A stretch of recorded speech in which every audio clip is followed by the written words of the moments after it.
नमस्कार मैत्रिणींनो, गट्टीची सब्जी बनवत आहे। सर्वप्रथम मी बेसन पिठामध्ये ओवा, जिरे, मीठ घालून गट्टे बनवून पाण्यामध्ये उकडायला ठेवले। त्याचबरोबर दह्यामध्ये हळद, लाल तिखट, काळा मसाला आणि धने पावडर घालून छान अशी प्युरी बनवून घेतली। एका साईडला कढईमध्ये तेल गरम करून त्या तेलामध्ये मी कांदा, खोबरं, धने, अद्रक, लसण भाजून छान वाटण काढून ते तेलामध्ये सोडलेलं आहे आणि त्याच्यामध्येच मी कसुरी मेथी, मीठ, मसाला घातल्यानंतर आपण त्याच्यामध्ये ही दह्याची प्युरी घालणार आहोत।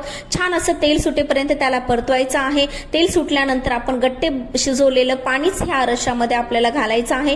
तुम्ही कमी जास्त पाणी घालू शकता। एक उकळी झाल्यानंतर हे गट्टे छान छोटे छोटे पीस मध्ये कट करून आपल्याला ह्या रश्श्यामध्ये सोडायचे आहेत। एक उकळी आल्यानंतर हे आपले गट्टे अजून शिजतील आणि छान वरतून अशी गार्निशिंग साठी कोथिंबीर घालायची आहे आणि ही आपली गट्टीची सब्जी राजस्थानी मारवाडची स्पेशल तयार झालेली आहे। मैत्रिणी, खरंच खूप छान आणि टेस्टी लागते। तुम्ही नक्कीच करून बघा आणि बनवल्यानंतर ही कशी झाली आहे मला कमेंट करून नक्की कळवा। धन्यवाद।